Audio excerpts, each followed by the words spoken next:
कि जो ठोकर से गिर जाता है और उसे कोई न कोई उठाता है।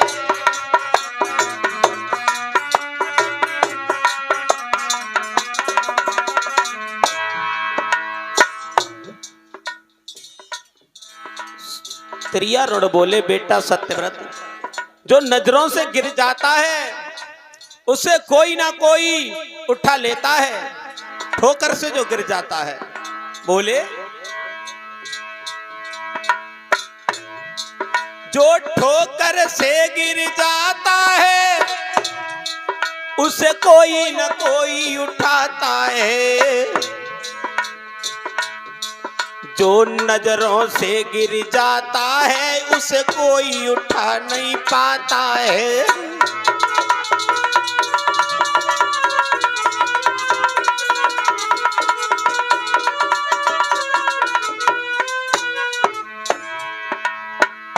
जवाब दिया है, हे मेरे लाल, जो ठोकर से गिर जाता है उससे कोई ना कोई उठा लेता है, और जो नजरों से गिर जाता है, समाज में गिर जाता है, उसे कोई उठा नहीं पाता।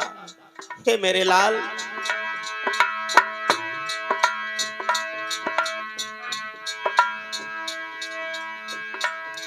यदि घर का दीपक बुझ जाए उसे कोई न कोई जलाता है। यदि कुल का दीपक बुझ जाए उसे कोई जला नहीं पाता है।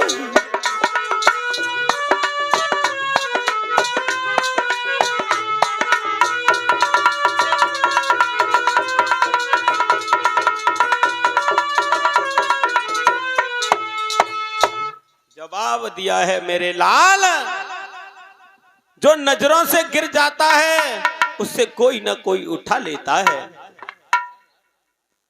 श्रोता बंधु, सत्यव्रत ने इस तरीका से उन्हें घर से निकाल दिया।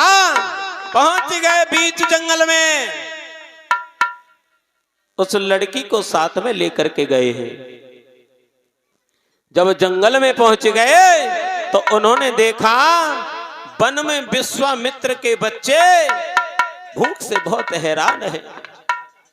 श्रोता बंधु, जा करके जंगल में एक कपिला गाय का वध किया है सत्यव्रत ने। वध करने के बाद उसका मांस खुद खाया और उन बच्चों को खिलाया। ये 2 पाप वो करे। जब 3 पाप करने वाले को एक दिन सत्यव्रत ने त्रियारुण ने त्रिशंकु कह करके बुलाया, तो इस तरीका से हरिश्चंद्र के पिता का नाम सत्यव्रत था। त्रिशंकु बाद में पड़ा है। अब देख लेते हैं महाराज हरिश्चंद्र के बारे में। हरिश्चंद्र जो थे, अयोध्या में राज्य करने वाले राजा थे। और श्रोता बंधुओं, जब महाराज घर में रह रहे हैं, उनकी पत्नी है, उसका नाम है तारा। तारा बहुत पतिव्रता औरत है। हरिश्चंद्र की पत्नी का नाम था तारा, और तारा इतने पतिव्रता औरत है, इतनी पतिव्रता औरत है कि 24 घंटा अपने पति की सेवा में हाजिर रहती है। लेकिन श्रोता बंधुओं, महाराज हरिश्चंद्र के घर में किसी बात की कमी नहीं है। कमी है तो एक संतान की।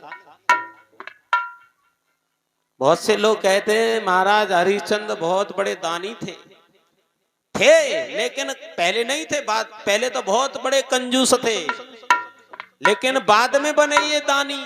कैसे बने? जब उनके घर में कोई संतान नहीं है। श्रोता बंधु, दासी चली है दरबार से, महलों से दरबार के लिए, और जैसे ही दरबार के लिए पहुंची तो दासी ने जाकर के कहा है, महाराज तुम्हें महलों में रानी बुला रही है। महाराज हरिश्चंद्र ने तुरंत अपनी कचहरी को बंद किया है, घोड़ा पर सवार होकर के महलों की तरफ चल दिए हैं। भाइयों, और जैसे ही महलों के दरवाजे पर पहुंचे तो तारा ने बहुत बड़ा सम्मान किया। आरती का थाल लेकर के पास में पहुंच गई और अपने पास में बिठा लिया, लेकिन आंखों में आंसू भर करके कहने लगी है, श्रीवन हमें बहुत कष्ट है, बहुत दुख है।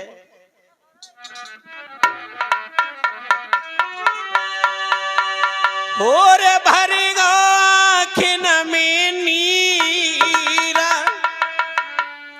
बंधे नाई धीरा, रोए गई रानी। नाय घर में कोई संतान, सैया हुई रही है बदनामी। महाराज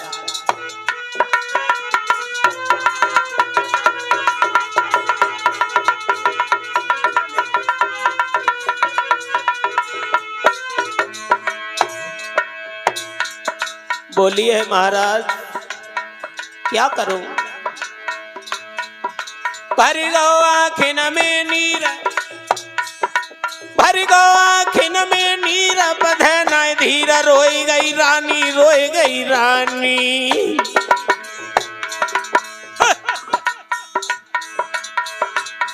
नाय घर में कोई संतान, सैया हुई रही है बदनामी।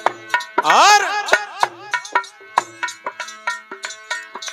ये कहा करें कित जाए, किन्हें सुनाए जमन की कहानी।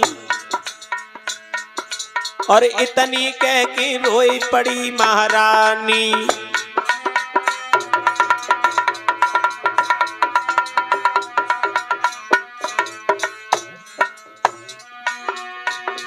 महाराज इसी के दुख में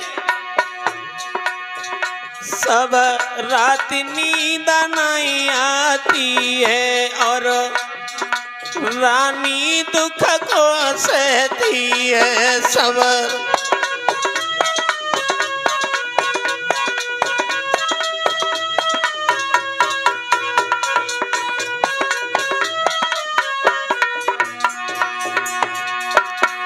दुख की नदियाँ घर बहती है, अब रानी दुख को सहती है।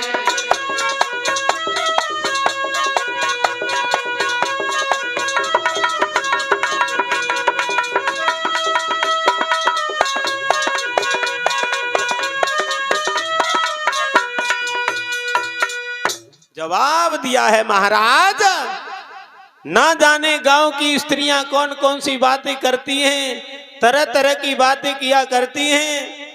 कोई हमें बांझ कहता है, तुम्हें निवल कहते हैं, लेकिन महाराज ये कलंक का टीका हमसे सहन नहीं हो रहा है। महाराज हरिश्चंद कहने लगे हैं, रानी तारा सुत देना ना देना, दे करके छीन लेना, ये सब पार ब्रह्म परमेश्वर की लीला हुआ करती है रानी तारा। इसलिए चिंता ना करो, चिंता करने से दुख दूर नहीं होता है, चिंता करने से इंसान की मौत हो जाती है। चिंता में और चिता में एक बिंदु का ही फर्क है भाइयों। चिंता जो होती है जीवित इंसान को खा जाती है, और चिता मरे हुए इंसान को जला करके भस्म कर देती है।